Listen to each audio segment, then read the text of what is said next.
बहुत अच्छी प्रस्तुति सुनाई आपने, लेकिन एक बात बताइए, प्रस्तुति हमारे घर की है जो आपने सुनाई है, ये प्रस्तुति हमारे घर की है। जो गीत बना है, एक हमारे शिशु थे कवि, बहुत बढ़िया गीत लिखते थे। पनघट पर बैठ गए तो पनघट का गीत लिखा, मरघट पर बैठ गए तो मरघट का गीत लिखा, क्योंकि टावा के उदी मोड़ के शिशु जी कवि थे। उन्होंने ये कविताएं लिखी, बहुत अच्छी सुंदर सुनाए आपको कि नगर सेठ के नगर पिटा पिटा के,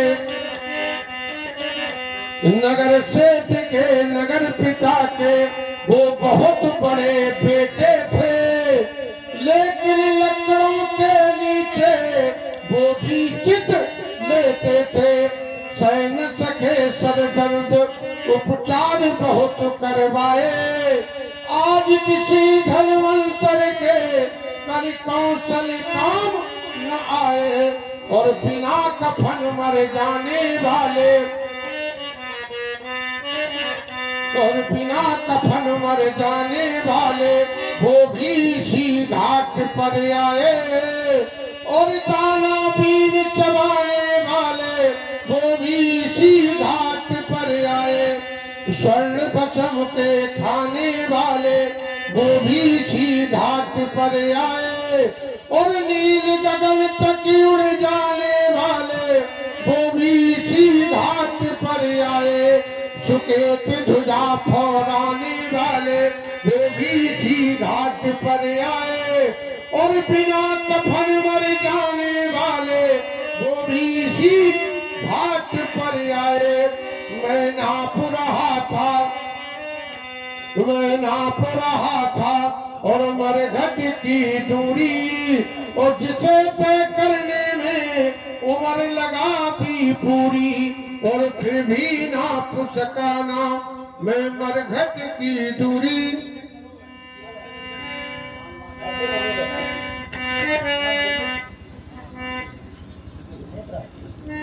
आदरणीय सम्मानीय हमारे संत भगवान बाबा जी नेत्राम जी, हमारे 10 रुपए सुंदर हमारे लक्ष्मण जी के चरणों में, 10 मुद्राएं हमारे प्रसाद जी के चरणों में मंडल की ओर से धन्यवाद धन्यवाद।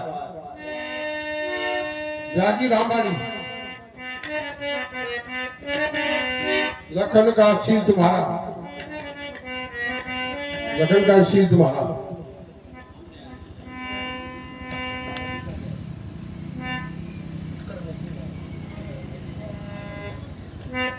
लखन का शील तुम्हारा।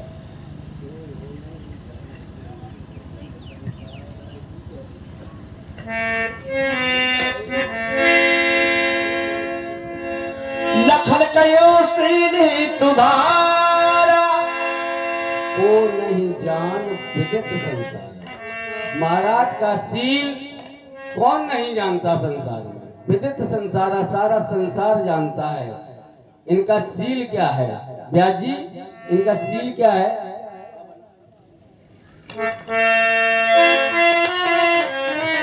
महाराज का शील है कि मात पिता और भाई के, मात पिता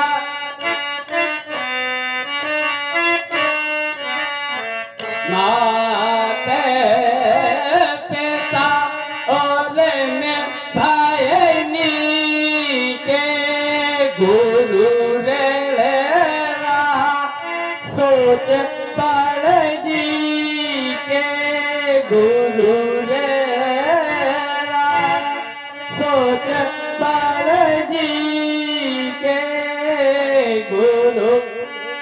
ये माता पिता से परशुराम जी ऋण हो गए हैं, और गुरु का जो ऋण रह गया है उसका इन्हें सोच बहुत बड़ा है।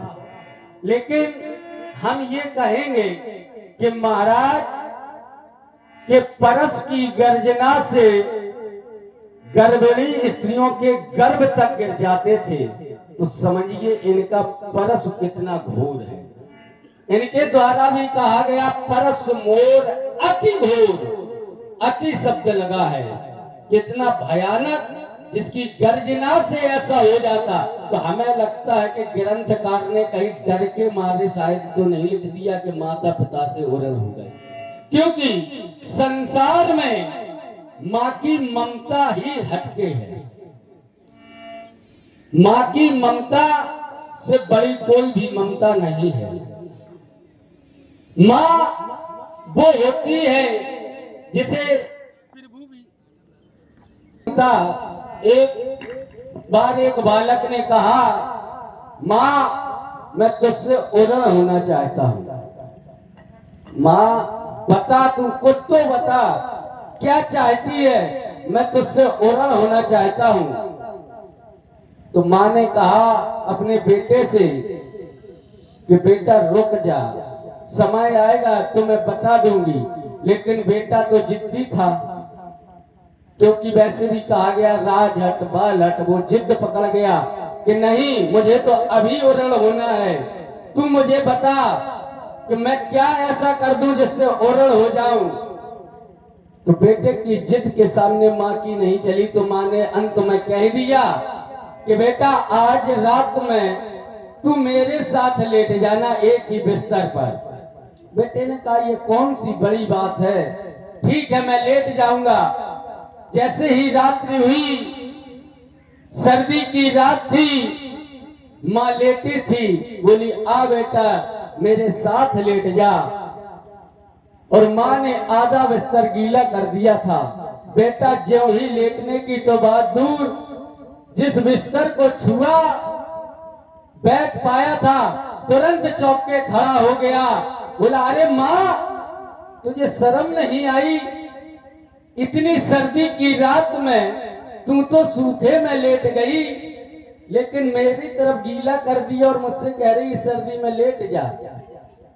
तो माँ ने कहा नहीं बेटा, मैंने कितनी ऐसी सर्दी की रातें गुजारी हैं कि जब मैं तुझे बाई ओर लटाती थी और तू बाई ओर गीला कर देता था बिस्तर, तो मैं तुझे दाई ओर लिटाती थी, तू दाई ओर बिस्तर गीला करता था, तो मैं तुझे सारी रात अपने सीने पे लिटाती थी।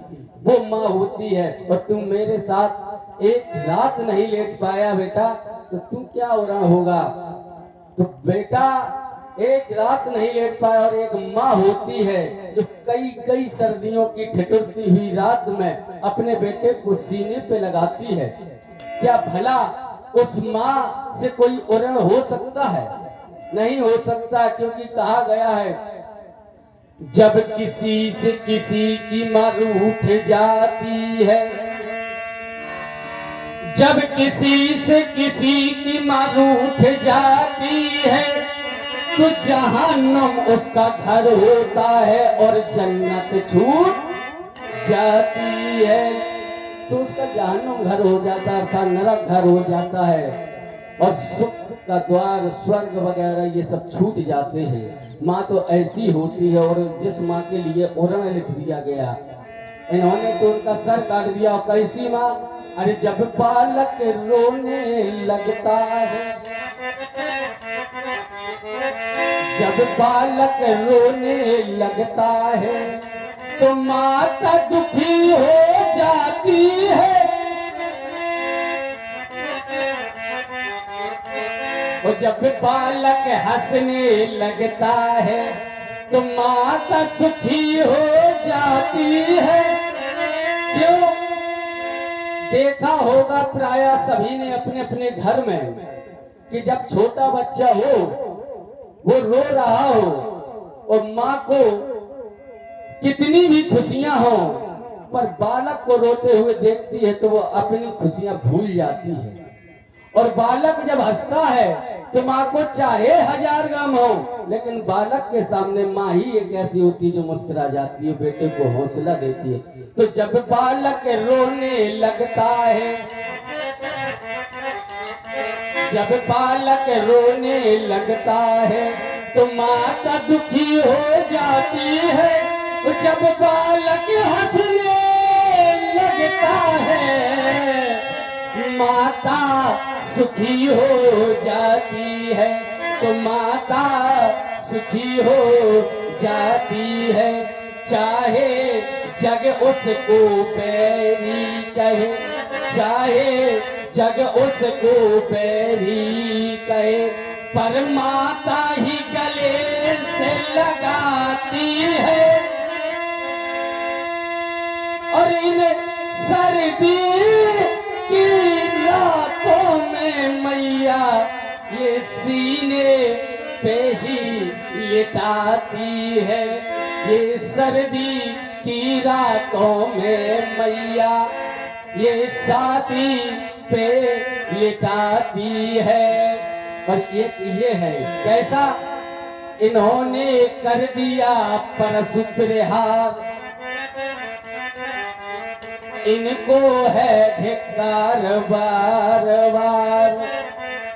क्योंकि माँ ऐसी होती है व्यास जी, कहा भी गया, कर गह केस करे जो घाता, तौ न है उतार ही माता। बालक अपनी माँ के चाहे बाल पकड़े, चाहे पैर का प्रहार करे, लेकिन माँ अपनी गोद से नहीं उठाती। वही माँ, उस माँ की ममता को उस क्षीर सागर में लेटा हुआ प्रभु भी मानता है। कहता है कि मैं इस दूध के सागर में लेटा हूँ, पर मैंने कभी दूध नहीं चखा, और जब भी चखूंगा तो एक माँ का ही दूध चखूंगा। क्योंकि कहते हैं वो भक्त से भी कि तेने कार्य करो सदा रखवाली, तेरे कार्य करो जे में बालक राखेऊ महतारी, जे में बालक। तो माता की ममता को उस प्रभु ने भी स्वीकार किया है। तो भगवान हम यही कहेंगे, तुमने किया है परसु प्रहार, तुमको है धिक्कार बार बार। तुमने किया है परसु प्रहार, तुमको है धिक्कार बार बार। क्योंकि जब ये जग बेटे को बैरी कह दे, जब बेटे को ये सारा जग बैरी कहता, तो माता ही गले से लगाती है, तो माता गले से लगाती है। और व्यास जी आगे फिर क्या है, अब आरी बयावरी बोली, तुरंत दे मैं थैली खोली। ब्योहरिया बोली, तुरंत देव में थैली खोली। हम तो यही कहेंगे कि आप का जो ब्याज भी बहुत बढ़ गया है, वो गुरु का ऋण है, जिसका आपको सोच है अर्थात पछतावा है, तो सभी को बुला लिया जाए और अपना सीधा सीधा हिसाब कर लिया जाए। व्यास जी, अभी लक्ष्मण ने कहा माता ही पिते और भाई नीके गुरु ने रहा सोच बड़ जी की। संसार में हमसे जैसी ज्यादा पुत्र कोई अच्छा नहीं है। अरे आज तक संसार में कोई पुत्र अपने माता के और पिता के ऋण से उर्ण नहीं हुआ है। एक प्रसाद ही ऐसा है जो माता के ऋण से भी उर्ण हो गया और पिता के भी ऋण से उर्ण हो गया। क्यों? जिस समय हमारी मैया गंगा जल लेने जाया करती थी, एक समय की बात, उसी गंगा जल से हमारे पिता पूजन किया करते थे। एक समय की बात, मार्ग में चित्रसेन गंधर्व नृत्य क्रीड़ा कर रहा था और हमारी मैया गंगा जल लेने के लिए गई। जब देखा मार्ग में ये चित्रसेन गंधर्व नृत्य क्रीड़ा कर रहा है, तो हमारी पिता मैया ने कहा ये हमें नहीं देखना चाहिए, पीठ फेर करके खड़ी हो गई। उसी समय हमारे पिता की पूजा का समय हो गया और माता जल लेकर के नहीं आई। और जब माता हमारी जल लेकर के आई तो हमारे पिता को पूजा समाप्त करने के बाद आई तो हमारे पिता को क्रोध आ गया। पिता ने हमसे छड़े 4 बड़े भाई थे, चारों बड़े भाइयों से कहा जाओ आज अपनी मैया का सरकार दो। तो हमारे चारों भाइयों ने मेरे पिता की बात नहीं मानी। सबसे छोटे हम थे। जब हमसे कहा परशुराम जाओ अपने चारों भाइयों को मार दो और अपनी मैया का वध कर दो, तो मैंने क्या किया व्यास जी, अनुचित उचित विचार तज अनुचित उचित विचार तज जे पालय पितृवेनु ते भाजन सुख सुजस के पसई अमरि पतियेनु। मैंने अनुचित उचित का विचार नहीं किया, मैंने उठाया परस, अपने चारों भाइयों को मार दिया और अपनी मैया को भी मार दिया। हमारे पिता प्रसन्न हो गए, बोले परशुराम वरदान मांगो। तो मैंने कहा अगर वरदान देना चाहते हो तो हमें ऐसा वरदान दो हमारे चारों भाई जिंदा हो जाएं और हमारी मैया भी जिंदा हो जाए, किसी को ये विश्वास न हो कि परशुराम ने हमें मारा है। तो अपनी मैया को पुनः जीवन दान दे करके मैंने माता का रण से उड़न हो गया। दूसरा रण पिता का, जिस समय सहस्त्रबाहु के पुत्रों ने हमारे पिता का वध कर दिया, हमारी मैया ने 21 बार घूसा मारे, हा परशुराम, हा परशुराम। मैं पृथ्वी परिक्रमा कर रहा था, जैसे मैंने सुना आए, अपनी मैया से कहा माँ पिता कहाँ है? तो बताया कि महेशमतीपुरी सहस्त्रबाहु अर्जुन के पुत्र सर काट कर ले गए। मैं गया महेशमतीपुरी और जाकर के सहस्त्रबाहु को मारा और सहस्त्रबाहु के 900 पुत्रों को मारा और पिता का सर लेकर के आए और पिता के धड़ से लगा दिया। वो पिता पुनः जीवन दान दे दिया, जीवित हो गई। हमने कहा पिता आप जीवित रहे, लेकिन पिता ने कहा ये विधि का विधान नहीं है, मुझे तो अब स्वर्ग ही जाना है।